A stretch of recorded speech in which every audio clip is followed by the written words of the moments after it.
Welcome to the Milestones, Motivation, and Money podcast, a weekly conversation filled with stories of business, financial literacy, careers, leadership, and resilience. Setting and achieving goals is key, whether they are related to your finances, business, or career. I hope to empower you with these conversations no matter where you are in life. I'm your host, Angel Radcliffe, and on this show, get ready to change your mindset and start your journey to achieve your lifelong goals. So if you need a little motivation to start your day or jumpstart your next project, tune in and be sure to join our community online at milestonsmotivationandmoney.com.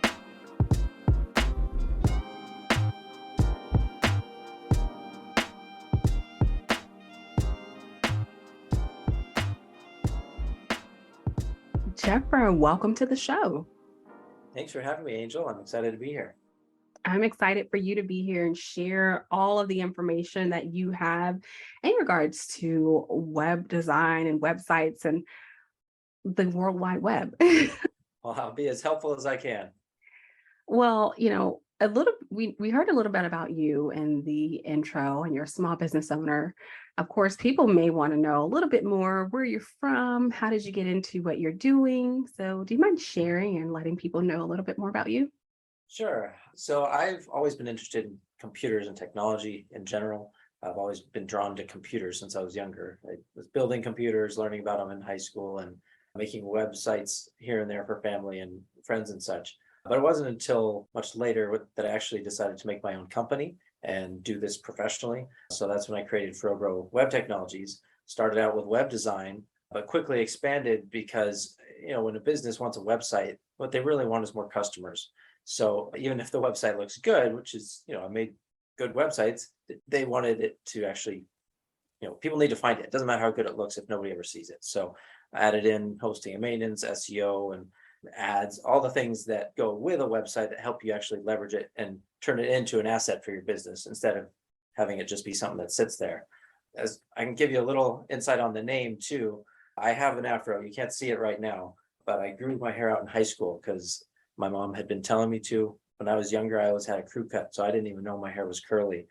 But when I finally grew it out, I discovered I had a fro, and people noticed it, people liked it, and I'd be walking in the hallway in high school, and there are people that reach out and touch it. I don't know who they are. So it was attracting attention and got me noticed. And I find that there's a parallel there with websites, because a good website makes you stand out from the crowd. People notice it, it grabs attention. And so the fro can, what it did for me, I want to do the same thing for business owners with their websites. So that's how that name came about. Very interesting. And, when I first saw your photo, I was like, okay, wow, very interesting look. But you think back, of course, when you're thinking about an afro, we think back to the 70s. And I don't know, we both may be too young to remember that era. But, but there is a very popular artist, Bob Ross. Not sure if you're familiar. And yeah, he definitely made afros very popular. One of the many people that made afros very popular. But you think back to that particular time period, and some people are like, wait a minute, I want to get my hair like this. It's a fun hairstyle, and people remember it too. Right. Now, you mentioned a few other components of what you're offering aside from web design, and we'll get into that a little bit later, because I know some of those terms may have just went over other people's heads. Well, one specifically, but when you think about your craft and building websites, I want you to think back to the first time that you ever did it. Do you remember the first platform that you built a site on? Oh, well, I hand coded a couple of HTML websites a long time ago, but then I started learning other platforms like Dreamweaver, which is also a very long time ago. Things have come a long way. WordPress as a platform has evolved quite a lot and has become very powerful. And that's actually the tool I use now for my websites. It's very flexible. It can be used for an individual portfolio site or a painter or somebody like Bob Ross, or a business owner who is selling services or needing to schedule clients. You can have a members portal area. So anything you need it to do, you can use WordPress for. You can scale it up to handle a lot of visitors and add as much functionality as you need. So that's where I'm at now, as I use WordPress as a platform, but it helps knowing the underlying technologies like HTML and CSS, because occasionally I do still need to go in there and tweak things, but now it's not all as, detailed and tedious hand coding. Thank you so much for the details there. So just to let people know that you're not talking about like getting started out on MySpace years ago. A lot of people built their MySpace site and they're like, wait a minute, I'm doing web design. Now Now, when I say creating a website, I mean actually creating one from scratch. So yes, I had a Zanga blog. I remember all those GeoCities sites and all that too. But right. we've moved beyond that now. I know so many people learned to code and learn some HTML from WordPress and some of those other sites. I can't remember all of them, but in your opinion, what makes a great website? Well, I'd say I have a question, because it depends on what you're using the website for. So yes, there are some general principles you want to adhere to regardless of what the site is. So I'll start with that. I'll say you don't want it to be too cluttered. It needs to look visually clean and interesting, but it also needs to be helpful. So that might look very different for an individual person versus a large corporation. And it takes a lot of intentional thought when it comes to what you're going to put on that page, the messaging, what menu items you're going to choose, the colors, all that plays into it. So it's not so much what is the right color or the right layout, because it really depends what you're trying to accomplish. So if you can get clear first on what the goal is of your website, then you can make a website that reaches those goals. And that, I would say, is a good website, is one that does what it was intended to do. I know it's very general and it's dependent upon the site. So I'm definitely glad that you brought up that there are different types of sites. And I want to actually get into that because, the small businesses, of course, have a website, big businesses, but there are people that have websites, they have blogs. Some people have some sort of retail or e-commerce site. I've seen people start a site specifically just to house their resume or their portfolio. And so one of the sites that I had years ago was a membership website, and those are very unique. So I know, having different components to build it up looks different depending on those types of sites. And other than what I already mentioned, what are some other sites that you've seen or other types of sites that we should be aware of? Well, some examples I can think of. If you're an artist of some kind, whether you're a photographer or painter or something, you can usually take a lot more creative license with the layout of your website, because people are actually looking at that as a reflection of your capability as an artist.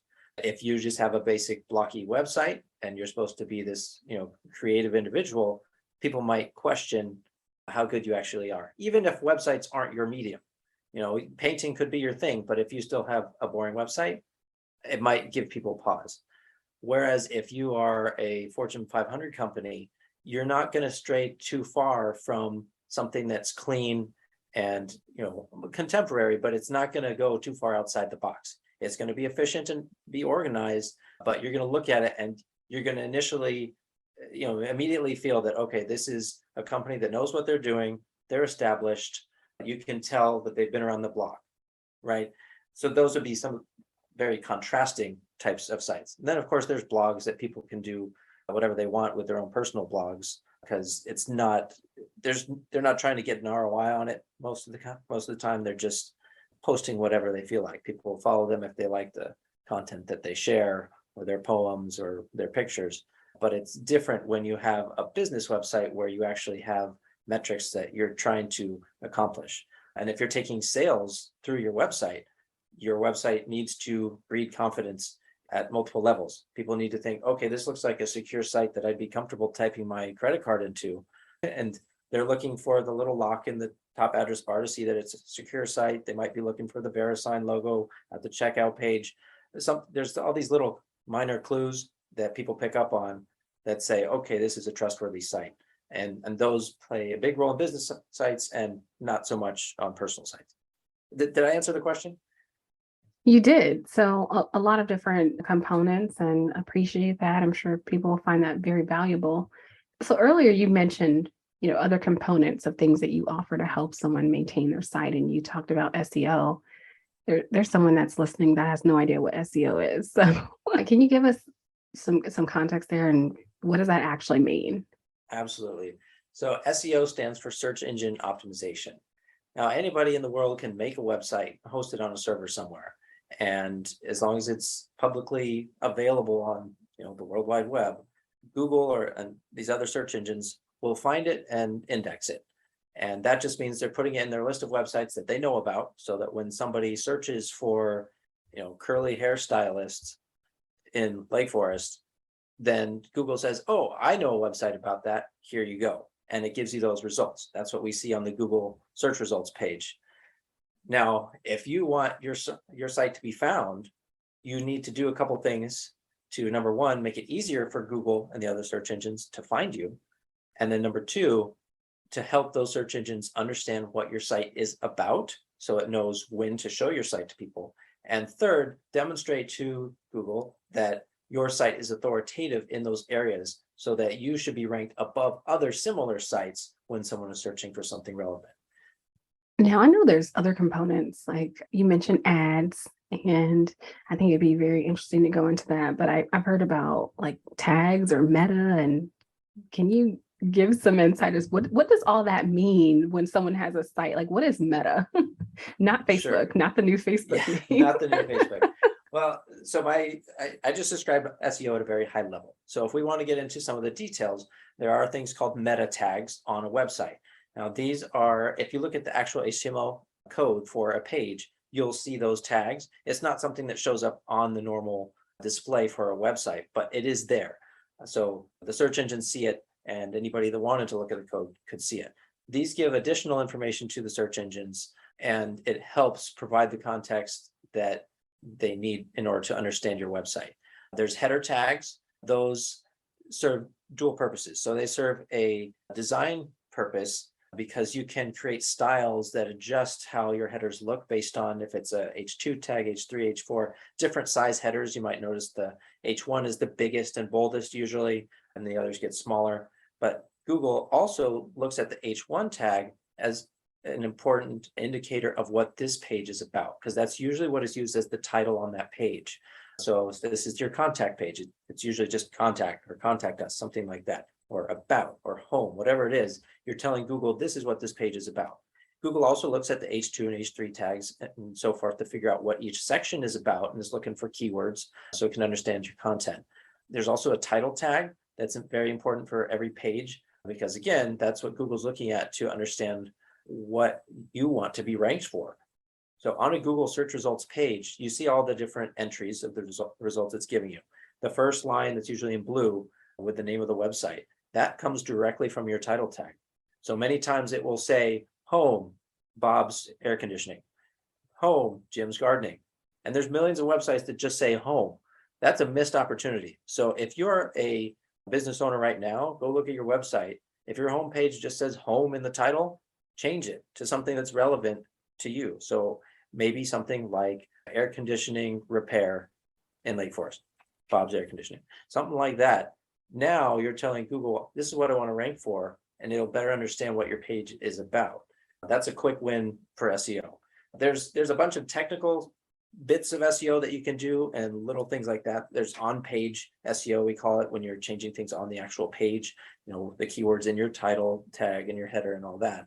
And then there's off-page SEO, and that refers to the authority building that I mentioned earlier, when you're trying to get other sites to link back to you. We call those backlinks. Google keeps track of that, which websites link to each other and which pages, because that's another indicator for Google that, okay, I know what the content is about, but now I know that other people like this content, which means it's probably good. So maybe I should show it to people when they search for it. That's a very great explanation as far as how that works, because I know, for someone who has tried to work on websites on different platforms, and then you start seeing all this interesting information, like, what does this mean? And some people will just leave it blank. And of course, great ways to help people find your site. Now, other than like the tags and the meta, like what are other ways to attract traffic to the site? And I know you mentioned SEO. Are there those are just the main ways, or are there other ways that people can attract traffic?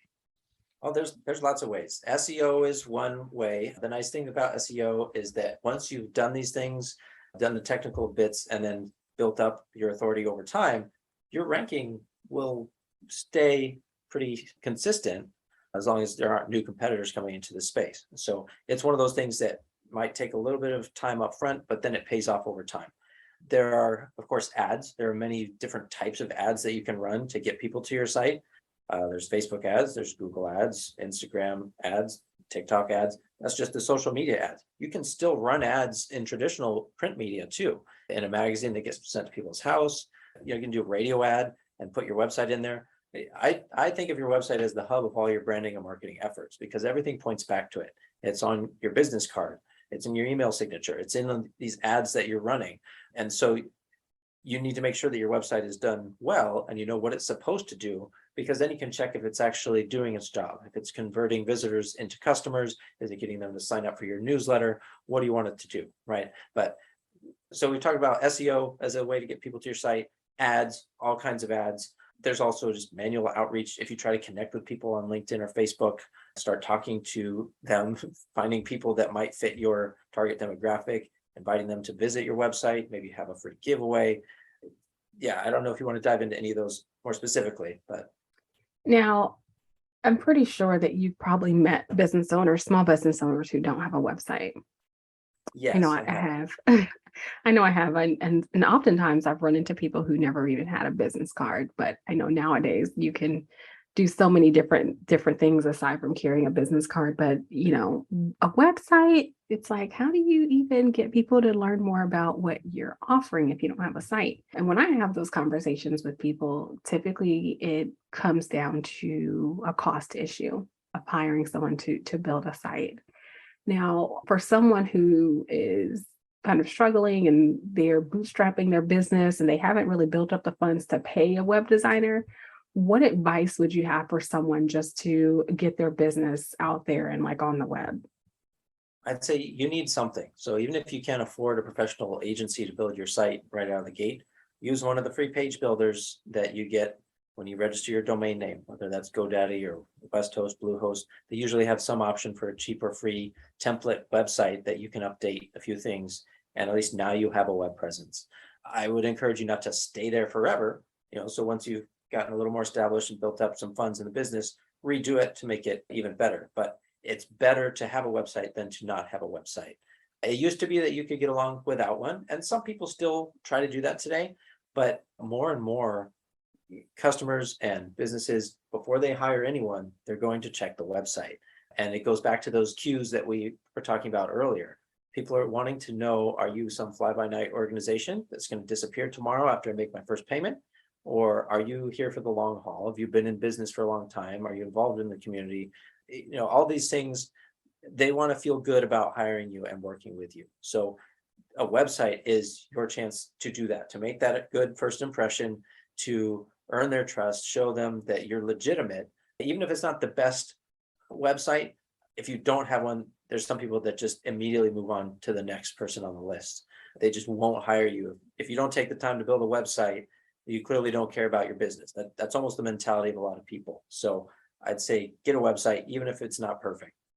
Those are great points, Jeff. And from my side, coming from the financial side and working with small business owners, another key reason is really obtaining some sort of business credit, business financing, because many times lenders will ask for the website.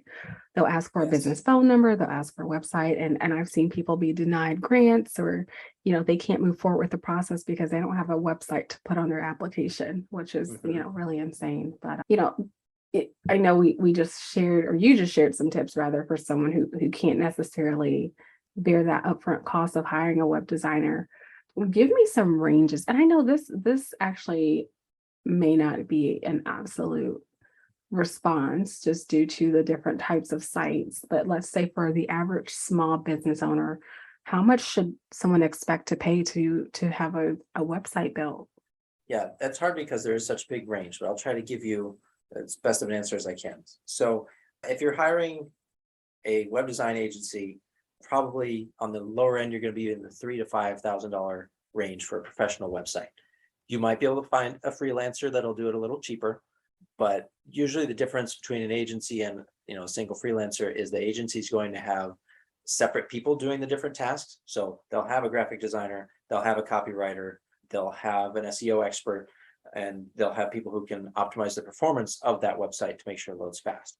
A freelancer might be able to dabble in each of those areas and get you a decent site, but having an agency do it and paying a little more, you're going to get a better quality site than you would otherwise. Now, website costs can go higher than that. It a lot of times comes down to what you need the website to do. So if it's a standard business website with mostly information and maybe a simple contact form, that's where you're in that lower end of 3,000 to 5,000. It's not too complicated, but as soon as you add additional functionality, it goes up from there. So some examples might be if you want to have patient intake forms on your website, those have to be done a certain way. You got to be able to accept signatures. You got to have HIPAA compliant forms on the site. If you want to have a member login with courses or other material that's not visible to the public and manage your users that way, that's additional functionality. If you want to run an e-commerce store outside it or through your WordPress business website, again, that's all functionality and time and configuration that needs to go into that website. So your site could go up to $10,000 or in some cases more if it's a huge site. But hopefully that gives an idea of the range. Most people would probably be at the $5,000 range for a typical small business. And you mentioned more of maintenance. So of course, websites need some sort of upkeep and you have to, update the plugins and do some different things. Like what other type of upkeep would a site need? Well, that's an important one. So I'll start there. The plugins updates and the theme updates. A lot of people wonder why. If you don't do those updates, your site will keep working for a while. Problem is you don't know for how long. And I know that's a weird answer, but it's because other technologies change that those things depend on. And also other requirements change. So sometimes, the hosting provider decides to upgrade their PHP version. And PHP is the language that WordPress runs on. So if they upgrade their PHP version, it removes support for some of the function calls that your old version was using. And so if you haven't kept up to date with your plugins, then they're now going to break. And that's a problem, obviously, because now you've got a site that's down, you've got to go and figure out what's wrong. And it's, of course, a pain, and you can actually be losing business while your site is down. So that's why updates are important. Well, that's one of the reasons updates are important. Another is security, because over time, if you are using an older plugin, hackers can find vulnerabilities and they use those to exploit websites, especially if you're on a platform like WordPress that powers at least a third of the websites on the internet. It's an attractive target for those hackers to spend some time finding exploits because they can just go down the list of websites and they're likely to find someone whose plugins are out of date. And now they're gaining access to your servers and then using it for nefarious means, right? So there's the update side of things. Of course, security scans are always good to make sure your maintenance or hosting provider is doing that for you, to make sure you haven't already been hacked, because you want to find out when you've been hacked or not, because sometimes you don't find out about it right away unless you're doing regular scans. You want to make sure your site's being backed up regularly. You want to make sure that you're keeping track of analytics on your site, and that includes all the statistics about how many people are visiting your site, the load time of your site. And this is important because if your business is growing and you're noticing that your load times are increasing, that might be a sign that it's time to increase your server resources so that it can better handle the larger number of visitors coming to your site. So it's more about just making sure your site is functioning well and is a healthy site that's not just making people angry because they're sitting there watching the spinning wheel. Yeah, so all those things that go into that. Plus, you want someone to be able to call when you have a question or if you need something tweaked and you're not sure how to do it. Content updates, sure, you can do that yourself. But if you decide I want to add some functionality or have somebody look at something, you need someone to do that for you, then it's good to have a maintenance plan with someone on call who can answer those questions or fix those issues. Those are some of the important ones. I mean, there's always more little ones we can get into, but hopefully that answers the main question. It does. And, you mentioned security from a different standpoint, but, one thing that I've often heard with entrepreneurs is, their fear of sharing their site credentials with someone. I've heard some stories of people wiping out sites or some people holding the sites for some sort of ransom. And, but, what would make people feel more comfortable in sharing that information? Or I suppose that, people should also do like vetting of the person they're going to hand over their site credentials to as well. But, what would you tell consumers and business owners before they hand over those credentials? It's a great question, and I'm glad you asked it. So there's a couple things you can do. Number one, yes, vet the person you're working with, but even beyond that, most platforms have a way of creating sub accounts or contractor logins. They call them different things. You should always have your own admin or super admin account on your website that is tied to your personal email. Ideally, you would not be sharing your username and password to your super admin account. You should be creating an additional account, even if it is a regular admin account. Create a separate account for that person, give them that login. In GoDaddy, there's something called delegate access. So you can grant someone delegate access to your account and decide what they have access to. So you can say, I only want this person to have access to my domain or email settings. In some cases, you could add billing if it's a trusted person, but that way you're limiting what they have access to, which domains they have access to, and you still retain the power to kick them off if they misbehave. So it's called different things on different platforms, but there's almost always a way to invite an additional team member with their own account that has additional roles and permissions that you can specify that doesn't give them your own personal login. So even if it takes a few extra minutes to read the help docs to figure out how to do it, it's worth it because you're not putting yourself at as big of a risk. So that would be my first big instruction to follow for security in terms of sharing your credentials. Don't do it, give them their own. Sorry, I'm just kind of ranting on this a little bit because there are other times when a third-party application might want to integrate with your site. And it's always better to use API keys or a token that you've created for that access rather than your personal login credentials. And again, that might require reading to understand how that works. You might have to go into the settings and generate an API key, but don't be intimidated by that if you're not a technical person. Give it a try, and if not, ask someone and trust who's trustworthy to help you do that. Because at the end of the day, if you give away your username and password, you're almost always going to be screwing yourself. Hopefully you're working with a trustworthy person, but if you do it through the proper channels that have been set up for this, then you're going to be protecting yourself much better. Great advice. And, some people never really think about that, about vetting the person that they're hiring or even understanding this delegation access. I know I never knew about it. And I don't consider myself any expert by any means, but definitely done some research over the years. And I'm like, wait a minute, I've never heard about delegating access. Yeah. And you should always own your own things. That's another way to think about it, right? So you register a domain, you should own it in your account. Yes, you can give someone access to tweak the settings, but you should own it. You should always have access to the email account tied to that main account that you've created. Definitely love it.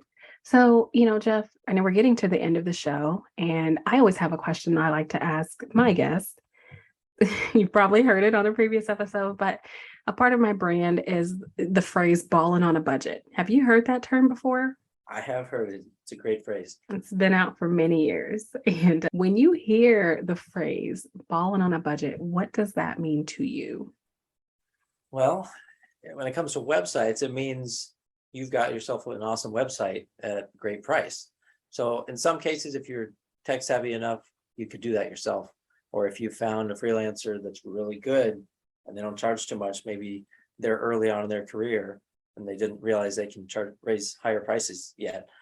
That's probably how that would work. But yeah, this goes back to what I was saying earlier. It's better to have a website than not to have one. So balling on a budget might not mean you've got the fanciest website, but you're doing something and moving in that direction.